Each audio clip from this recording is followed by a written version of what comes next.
तो हमें किसी ने बताया कि भाई थाने जो है ना रंगपुरा उधर चौंक में सर जो वाकया ਤੁਹਾਨੂੰ भी पता है जी ਤੇ ਤੁਹਾਡੀ ਮਿਹਰਬਾਨੀ ਹੈ ਸਾਨੂੰ ਇਨਸਾਫ ਮਿਲਣਾ ਚਾਹੀਦਾ थी ये अपने घर से निकली है और ये औरत वापस नहीं आ सकी। ये बिस्मिल्लाहिर्रहमानिर्रहीम। अस्सलाम वालेकुम नाज़रीन। मैं हूं सलमान मुगल। नाज़रीन, कुछ दिन पहले सिविल हॉस्पिटल सियालकोट से एक डेड बॉडी मिलती है बरहना हालत में, एमरजेंसी में। वो डेड बॉडी शनाख्त के लिए, पोस्टमार्टम के लिए ले जाते हैं।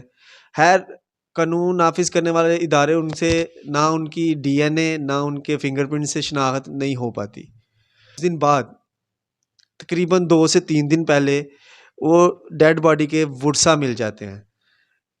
मेरे साथ मौजूद हैं वो लेडीज़ जो जिनकी डेड बॉडी वहाँ से मिली, उनकी बेटी। मैं उनसे जानना चाहूँगा कि कैसे आपको पता चला कि ये मेरी वालदा हैं और ये मैंने वालदा कैसे निशानदेही की। जी अस्सलाम वालेकुम। वालेकुम अस्सलाम। अच्छा बेटा, मुझे ये बताना कि कैसे पता चला कि ये आपकी वालदा है और वालदा आपकी किस तरह घर से गायब हुई, ये थोड़ा सा डिटेल से बताइएगा। मेरी मम्मा घर से गई हैं कहीं चीज़ें चूज़ें लेने के लिए घर की। किस तारीख को? तकरीबन 3 तारीख को चीज़ें लेने गई है। हम ढूंढते रहे हैं, नहीं मिली। 5-6 दिन हम ढूंढते रहे हैं, लगातार ही मुसलसल ढूंढते रहे हैं। तो जो है ना, जब हमारी पेश चली गई है ना, हमने थाने कैंट में रिपोर्ट लिखवाई है। कितने दिन बाद रिपोर्ट करवाई थी? तकरीबन 3-4 दिन बाद हमने रिपोर्ट लिखा दी थी, जब हमसे नहीं ढूंढी गई। तो फिर उसके बाद जब आपने थाने कैंट में रिपोर्ट करवाई है, फिर उसके बाद आपको कोई वहाँ से जवाब आया? जी नहीं, उन्होंने ये बस बोला था कि हम ढूंढेंगे, आपको बताएंगे। जी हाँ, आप जितनी देर खुद खुद कोशिश कर सकते हैं आप ढूंढें। फिर हम देखते हैं, हम भी ढूंढते हैं, हम भी अपनी तलाश जारी कर रहे हैं। अल्लाह, पहले वालदा का थोड़ा सा नाम बता दीजिएगा। मेरी वालदा का नाम फरहत बीबी है। मेरी वालदा की पोनी और कैचर से और परांदे से पहचान हुई है, उनके बालों से। उनके बाल काट के उन्होंने रखे हुए थे। तो बाल काट के उन्होंने रखे थे, आप थाने गए हैं पता करने के लिए कि हमारी वालदा का कुछ पता चला नहीं चला? कैसे आप थाने गए हैं, तो कैसे आपको पता चला, या उन्होंने खुद बुलाया था? जी हम गए थे जो है ना, तकरीबन ढूंढने के लिए मम्मा को फिर से। तो हमें किसी ने बताया कि भाई थाने जो है ना रंगपुरा पता करो, उसके बाद जो है ना थाने में जाओ। हम थाने में गए, मुंशी साहब ने मम्मा की पिक्चरें दिखाई हैं और चीज़ें वगैरह दिखाई हैं। हम वहीं पे रोना शुरू हो गए हैं कि भाई ये तो हमारी मम्मा है, मैं और बाबा।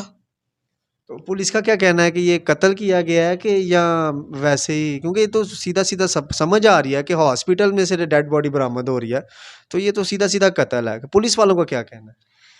पुलिस वालों का यही कहना था कि आप जो है ना, बस हम तफ्तीश कर रहे हैं, आपको बताएंगे, हमें थोड़ा सा टाइम दें, हम आपको इन्फॉर्म करेंगे। कोई भी नहीं किया। अच्छा, आप मरियम नवाज साहिबा से क्या कहना चाहेंगी, साहिबा से, अपने आला हुकाम से क्या कहना चाहेंगी? हम ये कहते हैं मरीम नवाज साहब से, नवाज शरीफ साहब से हमें इंसाफ दिया जाए। हमारा घर देखिए, हम कितने मजबूर हैं, परेशान हैं। हमारे पास पैसे लगाने के लिए नहीं है कहीं भी, कुछ भी हमारे पास नहीं है। ये छोटी सी साइकिल है जिसके ऊपर हम बाप बेटी ढूंढते रहे उस औरत को। हमारे पास कोई चीज़, कोई पैसा नहीं है कि हम इतने को कोई वकील भी करा के केस भी करा लें।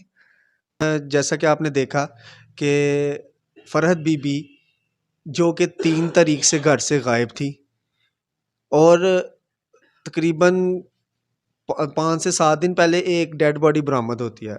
उनके घर वाले जब ढूंढ कर बेहाल हो जाते हैं, वो तकरीबन 3 से 4 दिन तक एक एप्लीकेशन देते हैं थाना कैंट में। फिर उसके बाद वो पुलिस इन्वेस्टिगेट करती रही है, ढूंढती रही है, ये खुद भी ढूंढते रहे हैं। लेकिन फिर एक दिन डेड बॉडी बरामद होती है सिविल हॉस्पिटल सियालकोट से, और फिर उसके बाद जब सिविल हॉस्पिटल सियालकोट से ये डेड बॉडी बरामद होती है और ये जाते हैं वैसे ही ढूंढने के लिए, तो पुलिस इन्हें कहती है एक डेड बॉडी बरामद हुई है, अगर आप उनकी शनाख्त आपसे हो सकती है तो ये कर ले। जब उनकी चीज़ें इनके सामने रखी गई तो इनको पता चला कि ये मेरी माँ है। मैं आला हुकाम से ये गुजारिश करना चाहूँगा कि खुदारा ये एक गरीब घर से ताल्लुक़ है इनका।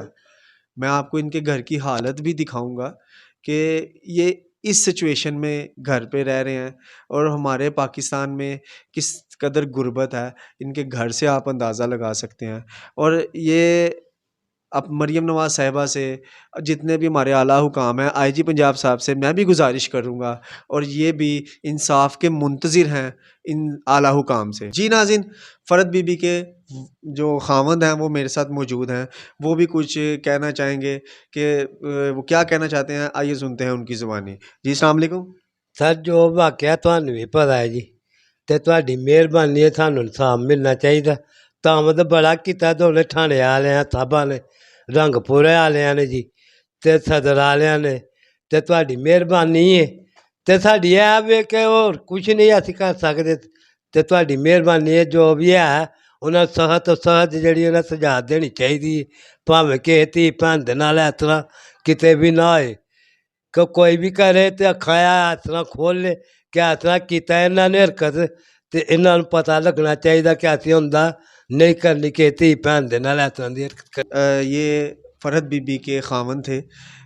मैं आपसे जो यहाँ पे पास्टर यूसुफ साहब हैं, मैं उनसे भी आपकी बात करवाऊँगा, हमारे साथ रहिएगा।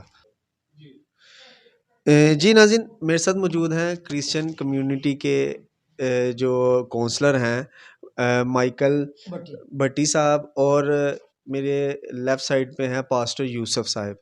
मैं पास्टर यूसुफ साहब से ना एक पूछना चाहूँगा कि क्या मामलात डिटेल तो उनकी बेटी की ज़ुबान से आपने सुन ही ली, फिर आगे अभी तक क्या मामलात कहाँ तक पहुँचे हैं और आगे से क्या नज़र आ रहा है इनको, मैं इनसे जानना चाहूँगा। जी अस्सलाम वालेकुम।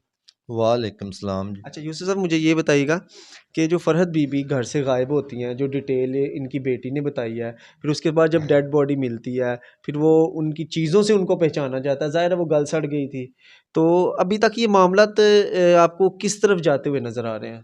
देखें जी, फर्स्ट ऑफ ऑल तो मैं आपको बताना चाहता हूँ कि हम आपका शुक्रिया अदा करते हैं कि जो आप इस वक्त रात के हमारे पास आए हैं। मैं इस चैनल का बहुत ही शुक्रगुज़ार हूँ कि जो हमारे पास आए, और इसके बाद मैं शुक्रगुज़ार हूँ अपनी इलाके की पुलिस का, अपने DPO साहब, DSP साहब, कि इन्होंने बहुत तावन किया है, इन्होंने बहुत एफर्ट की है, इन्होंने मुलज़मों को पकड़ लिया है। ठीक है, बात ये है कि ये जो औरत थी ये अपने घर से निकली है और ये औरत वापस नहीं आ सकी। ये उस एरिए में कहीं पहुंची है तो उसके साथ इन्होंने ज़्यादती की है, ज़्यादती करके उसका मर्डर कर दिया है और ये डेड बॉडी गटर में फेंक दी गई है। देखें खुदाया, ऐसा जुल्म नहीं होना चाहिए, इसको कंट्रोल करना चाहिए। अच्छा, पोस्टमार्टम में ये भी आया कि इसके साथ ज़्यादती हुई है? सर वो तस्वीरें देखने में आई हैं, ठीक है, वो हमने तस्वीरें देखी हैं, मैं बता नहीं सकता कि बहुत ही बुरे तरीके से उन्होंने इसके साथ ज़्यादती की है और फिर इसे गटर में फेंक दिया है। अच्छा, मुझे यूसुफ साहब एक चीज़ और बताइएगा, मुझे सुनने में ये भी आया है कि जो फ़रहद बीबी है, जो जिनका मर्डर हुआ है या मर्डर ही हुआ होगा, तो क्योंकि जो सिचुएशन के हिसाब से उनका मर्डर ही लग रहा है, ऐसे ठीक है, तो मुझे ये बताइएगा कि उनका ज़हनी तवाज़ुन सुनने में आया कि वो ठीक नहीं था। हाँ जी, ज़हनी तवाज़ुन उसका ठीक नहीं था, तो बस इसके साथ ही बहुत ही ज़्यादती इस ख़ानदान के साथ हुई है, उस बीबी के साथ हुई है। लेकिन हमारी अपील है वज़ीर आला पंजाब मरीम नवाज़ साहिबा से कि प्लीज़ भरपूर एक्शन लिया जाए इस पे और उनको सज़ा मिलनी चाहिए। इसके बाद हमारे जो वज़ीर आज़म हैं शहबाज शरीफ साहब, उनसे हमारी अपील है कि इनको सख्त से सख्त सज़ा दी जाए ताकि आइंदा कभी भी ऐसा केस ना रूनुमा हो सके। जी नाज़रीन, ये देखा आपने कि ये पास्टर यूसुफ साहब थे जो इनको जो है वो फुल सपोर्ट कर रहे हैं। और फिर उसके बाद जो है मैं एक चीज़ कहना चाहूँगा कि वो फ़रहद बीबी का ज़हनी तवाज़ुन जो है वो ख़राब था, फिर भी उसके बाद भी उसके साथ ज़्यादती करके उसको कत्ल किया गया। पुलिस की तफ्तीश जारी है, इंशाल्लाह ताला आपको इस चीज़ से भी आगाह करते चलेंगे कि कहाँ तक ये पहुँची। इंशाल्लाह ताला इनका साथ देंगे, मेरी पूरी टीम इनके साथ है और इनका साथ देंगे जब तक ये तफ्तीश मुकम्मल नहीं हो जाती। इसी के साथ ही सलमान मुग़ल को इजाज़त दीजिएगा। अल्लाह हामिद व नासिर।